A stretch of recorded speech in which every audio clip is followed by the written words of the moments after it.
Bom dia, gente. Achei esse filtro maravilhoso. São 7 horas da manhã aqui, eu não tô maquiada. Então, vamos fazer live hoje de filtro, sim. O tema que eu vou trabalhar com vocês, na verdade, hoje eu vou trabalhar com vocês um capítulo do livro do Stanley Rosner e Patrícia Hermes. Stanley ele foi um psicólogo e ele escreveu sobre a sabotagem, sobre o ciclo da autossabotagem. Porque repetimos atitudes que destroem os nossos relacionamentos e nos fazem sofrer. Eu gosto muito do trabalho dele. Essa primeira edição é de 1928. É um trabalho extremamente atual. A gente fala de repetição, de lealdade o tempo inteiro. Então vamos falar aí à luz de quem já trabalha com isso também. Trabalhou com isso, estudou, enfim, bastante sobre isso. De uma forma clara, simples e fazendo os ganchos, as conexões que a gente precisa fazer. Vamos para o capítulo 2. Repetição no casamento. Bom dia, Mara. Bom dia, Sandra. Mara, eu tô falando hoje sobre o livro Repetição, o ciclo da autossabotagem, e o tema é repetição no casamento. Então, se vocês tiverem alguma pergunta para mandar, pode mandar. Eu tô com filtro, gente, não reparem, tá? Quem tá entrando agora que nunca me viu de filtro, Sandra, bom dia. Hoje eu quis usar filtro que eu tô com a cara amassada de sono. Então, vamos lá. Repetição no casamento, contratos não escritos e comportamentos complementares. Amor. Todo mundo busca, todo mundo precisa, todo mundo quer. Mas o que realmente é essa coisa chamada amor? Quem pode de fato defini-la? É uma emoção, um sentimento de entrega total, um tipo de loucura? Então, nessas expressões, as pessoas falam, estou loucamente apaixonada, eu me perdi, enfim. Elas trazem aí algo de real, do fundo, do inconsciente, que faz sentido, que pode em algum ponto se encontrar com o amor. Eu gosto muito da fala, dentro do pensamento sistêmico, de que a ordem precede o amor. Para que o amor dê certo, é preciso que a ordem venha antes. Eu gosto de usar o exemplo da água para fazer esse paralelo com o amor. Então, a água ela é maravilhosa, ela mata a sede, ela nutre, ela limpa, ela harmoniza, equilibra, ela traz bem-estar. Porém, pensa numa enchente. Uma tromba d'água, um tsunami, é a mesma água, só que num outro contexto, sem ordem, pega e vem. Então vem dor, vem sofrimento aí a partir do que? Dessa falta de ordenamento, de ordem realmente. E o amor, eu acredito que ele transite bem dentro dessa classificação. Então o que chamamos de amor, às vezes não tem nada a ver com amor.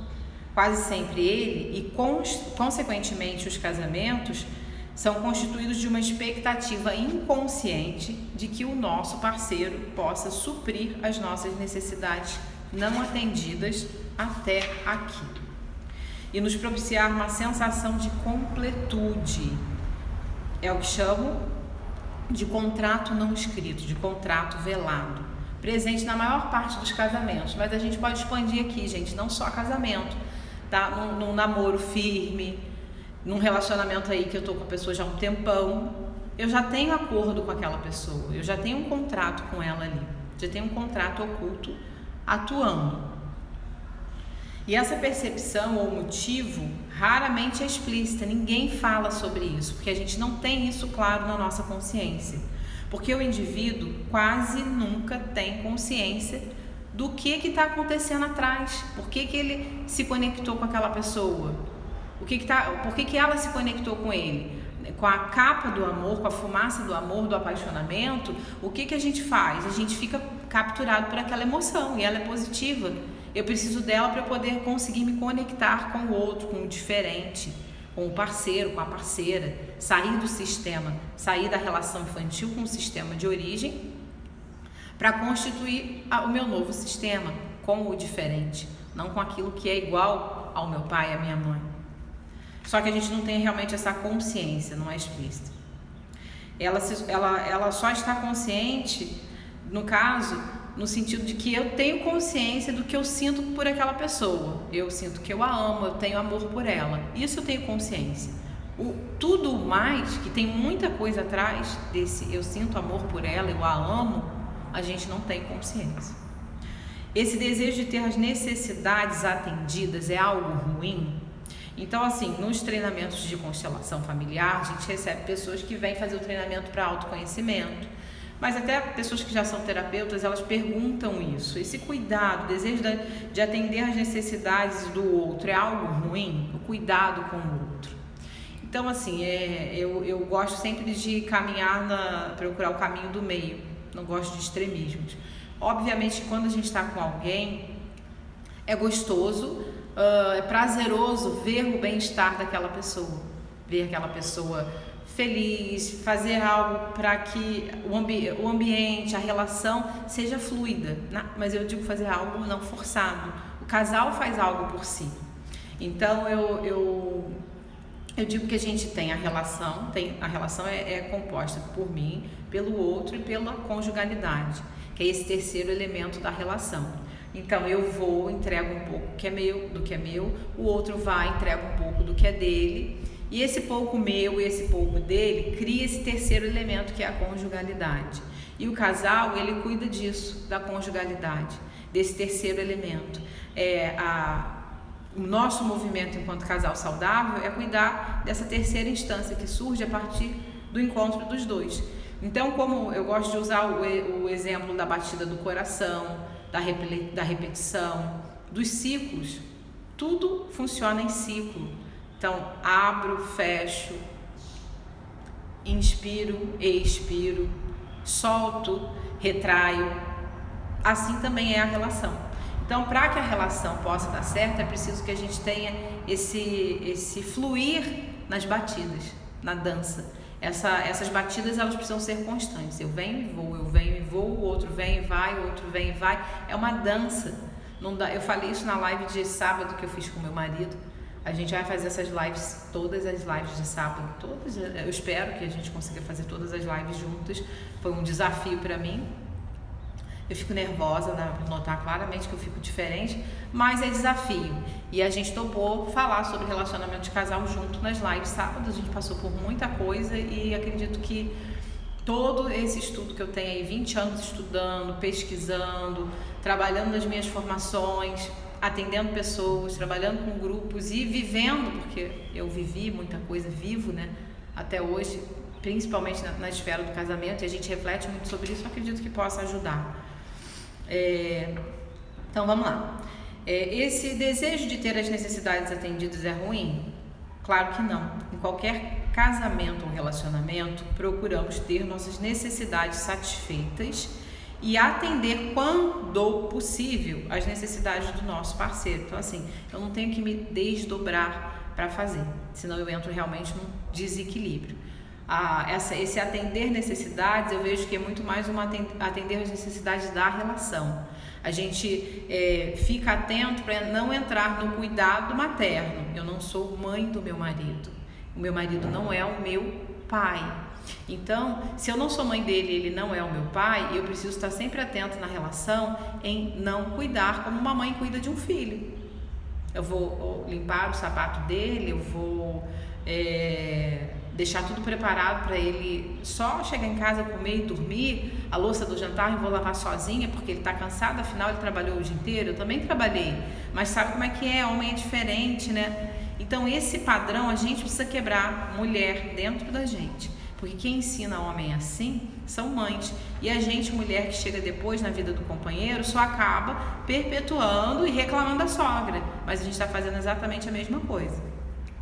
Então, assim, homem, marido, ele não ajuda a mulher, ele ajuda ele. Se ele está cuidando da casa, se ele está ajudando a cuidar dos filhos, ele está ajudando a ele. Então, aqui a gente está falando de contrato oculto e surgiu uma fala, né, um comentário sobre isso dentro de uma das mentorias que eu faço com uma pessoa que ela traz exatamente essa informação, que ela tem uma linguagem aparentemente clara com o marido. Porém, ela sente, hoje ela consegue observar, através do autoconhecimento, de tanto ela se trabalhar, ela começou a perceber que ela não fala tudo. E esse tudo não quer dizer que ela está tendo um caso com alguém, que ela está enganando, que ela está fazendo uma coisa assim que aos olhos da sociedade é tenebroso. Mas ela não fala aquelas coisas simples que são relevantes para ela, que são importantes, que são significativas para ela. Ela guarda. Então, por ele ter um determinado comportamento que chegando e que pode provocar algum tipo de retração e medo, ela não fala, porém ela faz do jeito que ela quer. Então existe o que aí? Um diálogo oculto, existe um contrato velado, existe um acordo. Você não me enfrenta, você não fala sobre isso, em contrapartida eu te dou o direito de você fazer do jeito que você quiser. E eu me lembro que quando eu era criança, que eu pedia... Criança não, porque eu não pedia para sair quando eu era criança. Quando eu era adolescente, que eu pedia para sair, o meu pai falava assim, no início da adolescência, vai pedir para sua mãe. E no início eu tolerava aquilo, fui ficando mais velha, aquilo ali começou a me incomodar, pedir para sua mãe. Um dia eu falei para ele, mas por que tem que pedir para minha mãe, se você que é meu pai? Ela pode dizer sim e não, e você também pode dizer sim e não. Não se meta nisso, isso é meu e dela. Eu acredito que talvez eles nunca tenham conversado sobre isso, mas ali naquele momento, esse contrato para mim ficou claro, esse contrato oculto ficou muito claro, muito explícito, porque eu acho que eles nunca tiveram essa conversa. Olha, quando eles pedirem para sair, você resolve. Eu acho que não. Pode ser que tenham conversado sobre isso. Porém, o comportamento era esse e era um comportamento de comum acordo com os dois. Então, tudo a minha mãe decidia. E a gente começou a falar isso também. Ah, mas você não fala nada, só minha mãe que decide? Minha mãe decide tudo? Minha mãe manda em você. Eu me lembro que a gente começou a falar isso. Sabe que minha mãe manda em você? E ele falava, sua mãe não manda em mim. A gente escolheu viver assim, não se metam nisso. E cortava. E viveram do jeito deles lá, enfim. Meu pai faleceu com 53 anos, teve um problema cardíaco muito grave, que ele já tinha desde novo, com 30 e poucos anos, ele já começou a ter os primeiros quadros, e dentro da estrutura deles, eles viviam bem. Só que eu observei, né? Eu observava na época e hoje eu vou observando, vejo o quanto ainda aqueles contratos ocultos atuavam no meu casamento. Então essa pessoa que trouxe essa informação de não conseguir falar claramente para o marido, mas ela pega e faz, por que ela trouxe essa informação? Porque ela falou que já há um desconforto. Quando eu não tenho consciência, tudo bem, tudo passa batido. Eu vou acumulando, mas sempre foi assim. Quando eu começo a ter consciência, eu já começo a ficar antenada. E aí pode surgir o desconforto. Então, quando a gente pensa em pensamento sistêmico, em 3 leis naturais que ordenam as relações, a gente começa a observar em qualquer situação. Então, no final de semana específico, conversando com um familiar, eu saí num desconforto ali. E depois que eu saí daquela situação, eu entrei no desconforto e comecei a me perguntar, meu Deus, o que está acontecendo? Por que eu estou sentindo? Já sei porque eu estou sentindo, um segundo já me veio. A questão da lei ali, da ordem, da hierarquia e do que estava pegando em mim. Então vocês também vão observar. Quanto mais vocês se conhecem, seja através de qualquer ferramenta, mais fica claro o seu lugar. E quando você sai desse lugar, isso já salta. Peraí, Bernadette quer entrar ao vivo? Bernadette, você quer entrar ao vivo ou você quer mandar uma pergunta? Veja aí e me responda aqui nos comentários, que eu respondo. Então, o nosso lugar, quando ele fica claro para nós, fica muito evidente quando a gente sai dele. E a gente escorrega ao longo da vida. Quer entrar, Bernadette? Me fale, querida. Ou se você quiser mandar uma pergunta, é só me mandar por aqui pela interrogação, eu acho. Então, vamos lá dar sequência à nossa leitura. Então, em qualquer casamento ou relacionamento, a gente procura ter as nossas necessidades satisfeitas e atender, quando possível, as necessidades dos nossos parceiros. se as percepções e expectativas são realistas, se a gente sabe o que está pegando, se eu sei o que atua já na minha família, em mim, no meu sistema, fica mais fácil. Pode mandar, Bernadette, eu acho que você consegue me mandar. Aqui para mim aparece uma interrogação, uma caixinha, uma bolinha que representa o que a gente está falando e uma interrogação. Pode me mandar a pergunta, que eu já vou responder.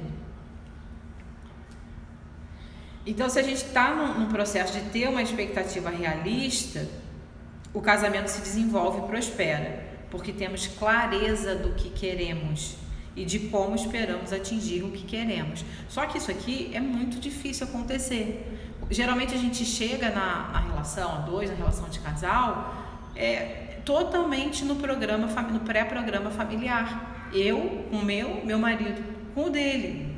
Principalmente quem casa muito jovem, não teve tempo de estrada, de refletir, de se conhecer.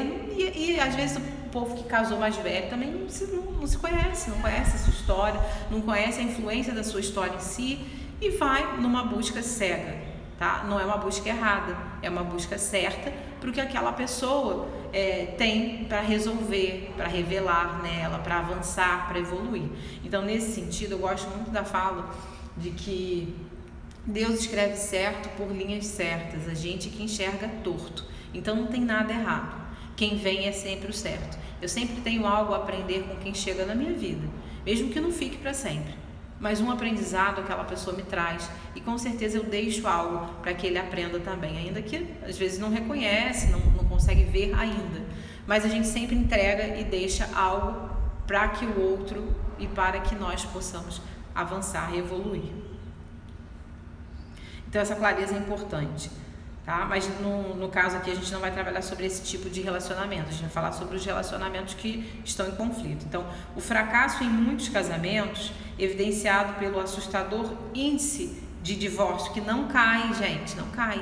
Cada ano entra ano e não tem errado, isso é uma questão de aceitação, não tem errado, é julgamento. Quando a gente diz que tem um casamento melhor, uma relação melhor que a outra, a gente está no julgamento. Então não é necessidade, esse fracasso em excesso de casamentos, número alto de divórcios, não é uma necessidade ou desejo inconsciente. É exatamente porque as pessoas não sabem o que atua realmente dentro de si, na sua história como um todo, na sua história familiar, e eles vão para a relação, às vezes para tampar o buraco, para reeditar o que a gente vê, tá, dentro do trabalho transgeracional, que é sempre um movimento de reedição de algo que foi internalizado como não deu certo lá atrás. Então, sem dúvida, o problema está nas expectativas inconscientes de um ou de ambos os parceiros. Eu arrisco a dizer que de ambos, tá? Se a gente atrai aquilo que a gente ambos os parceiros carregam essas expectativas inconscientes que são irreais e distorcidas. São esses os casais que estão condenados a engrossar a fila dos divórcios. Então, será que existe alguém que foi desprezado e indesejado por sua família de origem e cresceu procurando por aquele amor parental incondicional, esperando encontrá-lo no cônjuge? Então, gente, sobre isso vou falar para vocês sobre alguns casos que eu peguei exatamente, isso, tá? A pessoa veio para a psicoterapia, o rapaz procurou uma esposa para casar que era exatamente igual à mãe. Então era uma mãe fria, uma mãe distante, uma mãe que não por algum motivo não conseguia se conectar com as próprias emoções. Criou todas as filhas e os filhos, é uma família bem grande, sem tocar, não podia tocar, não tocava menina porque ia virar sapatão. Exatamente era essa fala. Não tocava no menino porque se tocasse no menino, o menino ia virar homossexual. Tô falando bonitinho porque ela usava nas sessões exatamente a fala que a mãe falava, era uma fala muito pesada. Obviamente que esse homem, quando foi buscar um parceiro, ele foi buscar algo que ele já tinha como referência. Então buscou uma mulher extremamente fria. Ela não tinha isso claramente exposto, mas ela tinha uma dificuldade muito grande de tocar, de ser tocada também, tá? De tocar o outro, de ser tocado. Peraí, deixa eu pegar a pergunta. Quem mandou? Tá, casal. Quando um casal não aceita a atitude do outro, o que a constelação fala sobre isso? Já vou responder a tua pergunta. Andresa, a Bernadette quer mandar uma pergunta. É só ela clicar onde tem a interrogação, não é? Se tu quiser escrever aqui nos comentários. Então ele buscou essa relação, o casal veio para terapia de casal e ela, né, teve um pai o quê? Um pai frio, um pai distante. Obviamente, para ter um pai frio, um pai distante, precisa ter uma esposa que casa com esse perfil, porque também tem uma informação. Então, nesse sentido, a gente vai observando, vai estudando a árvore genealógica, montando essa árvore genealógica familiar, a gente vai observando que nunca começa aqui na geração onde chega no consultório. Geralmente começa 3, 4, 5. Então, ele, uma mãe fria, ela, um pai frio. Eles se encontraram, viveram lá seus longos anos floridos de expectativas irreais, até que a casa explicitamente desmoronou. E aí a pergunta que fica tem jeito nessas situações? Sempre tem jeito quando a gente quer mudar. A questão toda eu estou disposto a abandonar o lar materno, a família de origem? Então tem uma frase do Bert que fala que às vezes a solução não é possível porque ela exige uma despedida do lar, mas é um lar infantil. É preciso sair da casa dos pais. E acontece, da maioria das vezes, eu estar conectado com a minha criança, é a minha criança que está na relação, não o meu adulto. Por que a minha criança está na minha relação? Porque eu tenho situações mal fechadas, mal resolvidas. As lacunas lá de trás continuam abertas. Então, o que foi para a relação, o que casou foi a criança, e criança não casa. Relacionamento de casal é de adulto. Então, 2 crianças casadas vai dar ruim, porque criança não casa. Então, tem jeito sim. Eu preciso reconhecer a minha história, redesenhar, né? Tem uma amiga psiquiatra, que é a Silvia, que é psiquiatra sistêmica, que ela fala que ela trabalha design interior, de interior mesmo, de trabalhar internamente. Eu preciso redesenhar a minha história, entender e redesenhar essa história faz parte de um processo de tomar todas as partes sofridas e as partes que eu tive prazer, que eu tive alegria, que eu tive contentamento. Então, a Andresa perguntou aqui, vou responder a pergunta da Andresa. Quando um casal não aceita a atitude do outro, o que a constelação fala sobre isso? Muito provavelmente esse casal aí pode estar conectado nessas informações inconscientes. Eles estão numa reprodução do inconsciente familiar, eles carregam essas expectativas irreais, eles têm expectativas irreais e expectativas inconscientes um acerca do outro, então eles não conseguem falar a mesma língua.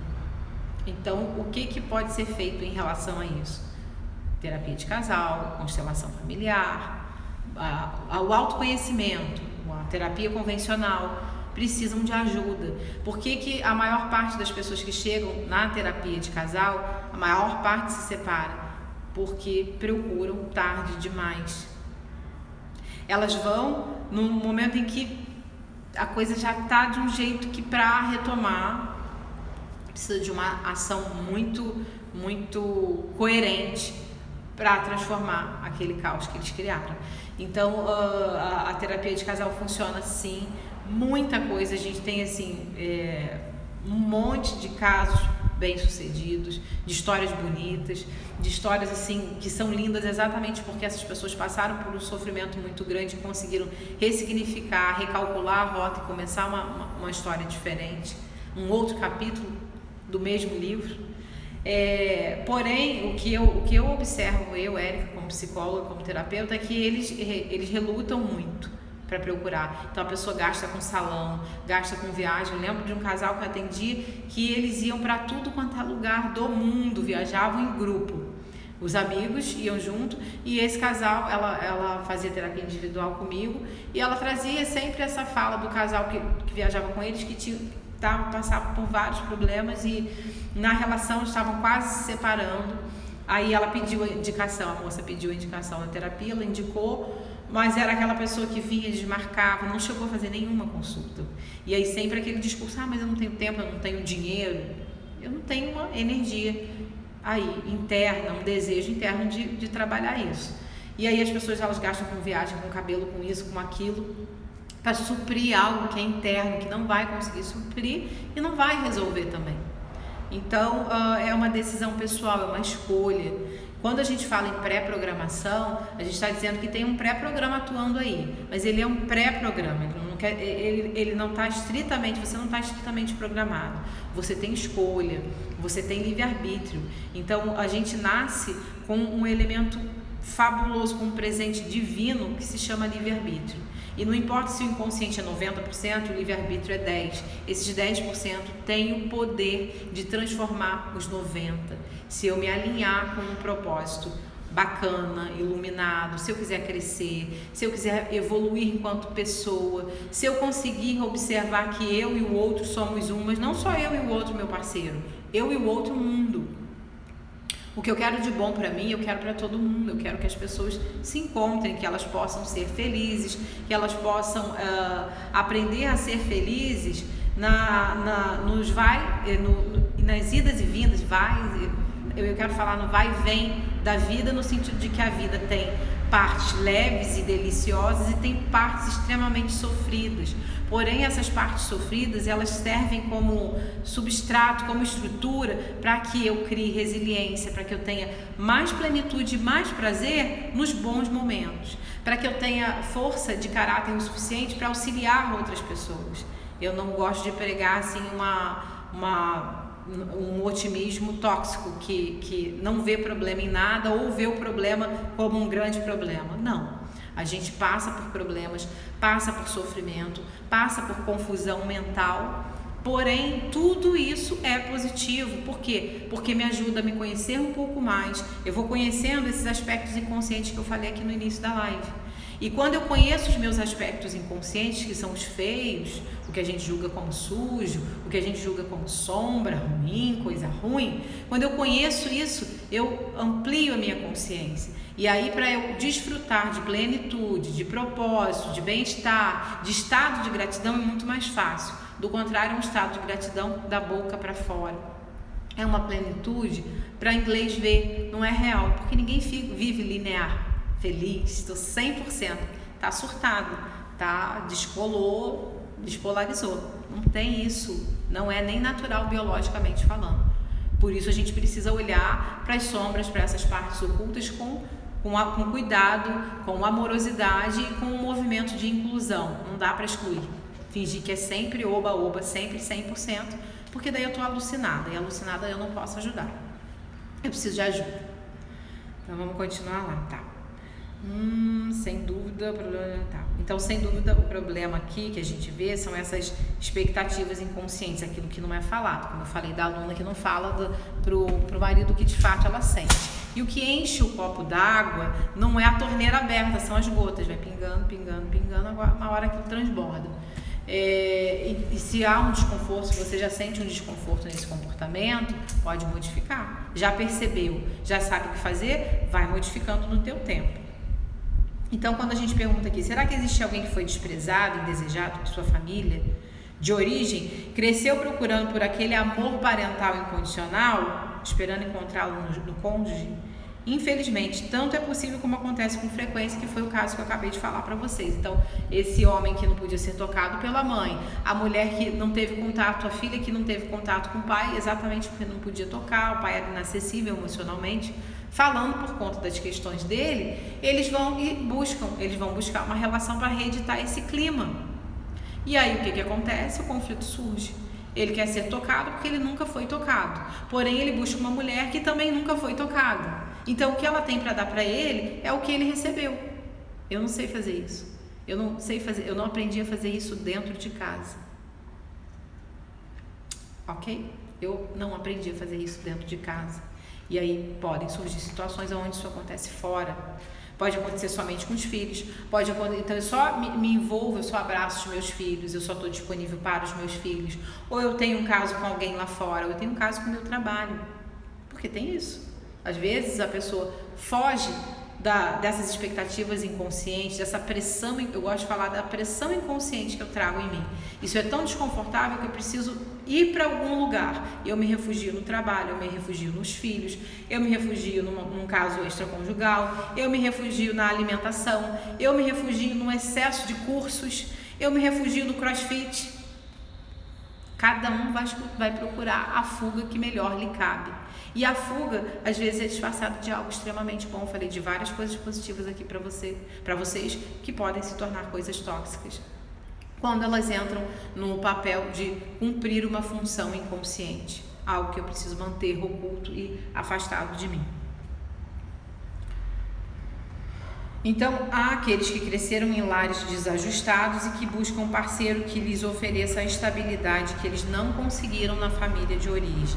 E aí é que tá. Descobrir que foi assim, descobrir que é isso que eu tô buscando, que de alguma forma... A gente não pensa isso claramente, gente. Puxa, minha família foi desorganizada, desequilibrada, e hoje eu busco uma pessoa que me dê uma tranquilidade, que cuide de mim, que me proteja. Tem gente que pensa, tem gente que fala claramente isso. Eu busquei um casamento porque eu quero ser cuidada. Eu não fui cuidada pela minha mãe, eu não fui cuidada pelo meu pai, eu quero ser cuidada e esse meu parceiro não tá nem aí pra mim. Tem gente que fala isso claramente. Muitas vezes não é o que acontece. E aí quando a gente fala sobre isso, quando a pessoa consegue clarificar exatamente essa necessidade que já não é mais inconsciente, a gente tem mais chance de trabalhar, porque ela está falando de um amor infantil, né? Eu estou buscando o amor do meu pai, da minha mãe, do meu parceiro. Então está buscando no lugar errado. Esse parceiro tem amor para te dar, mas não é o amor de pai e mãe, é o amor de parceiro. Por isso é importante a gente entender o que a gente está sentindo e entender a nossa história. Com vocês sobre congelou aqui. Então, quando alguém chega para trabalhar um tema envolvendo casal, o que eu peço para que elas façam? Eu geralmente, hoje não é que eu não gosto de perder tempo. Eu utilizo práticas e ferramentas que são mais diretivas, os processos eles são muito mais ativos, porque as pessoas têm os seus exercícios, têm os seus momentos recolhidas para poder se trabalhar. Elas não se trabalham somente na terapia, elas vêm para a sessão somente para alinhar alguns pontos. Realmente a terapia começa lá fora. Então eu passo o roteiro de nascimento, porque o roteiro de nascimento eu já tenho assim um monte de informação realmente como aquela família se estruturou, mas o mais interessante, quando o cliente faz o roteiro de nascimento dele, ele já começa a estudar a própria história. Então é proposital. Eu passo para que aquela pessoa já comece o trabalho começa ali. Então às vezes no momento em que elas têm que gravar o áudio para mandar, eles já começam a associar e a entrar no processo e a fazer os feedbacks, porque não está em mim, está no outro. A gente só utiliza ferramentas para que o outro consiga chegar nele. Então a nossa live de hoje termina aqui. Vou trabalhar com esse livro com vocês ao longo das próximas lives. A intenção é fazer um estudo diário dele, para que a gente consiga terminá-lo rápido. É um material excelente. E aí, assim que eu definir que dia que vou fazer, se vou fazer todo dia, eu comunico para vocês aqui no meu Instagram, nesse aqui, no Érica Lopes Oficial. Gente, se vocês gostaram, compartilha, ajuda o meu trabalho, compartilha com as amigas, marca, comenta como é que foi a live de hoje aqui nos comentários da live, que eu já vou subir no GTV. Beijo. Esse aqui é Ellen. O ciclo da autossabotagem. Então a gente vai trabalhar o ciclo da autossabotagem falando sobre os aspectos sistêmicos e tudo mais que a gente adora falar, tá? Vamos manter esse livro aqui direto. Beijo, gente. Fiquem com Deus. Uma abençoada semana.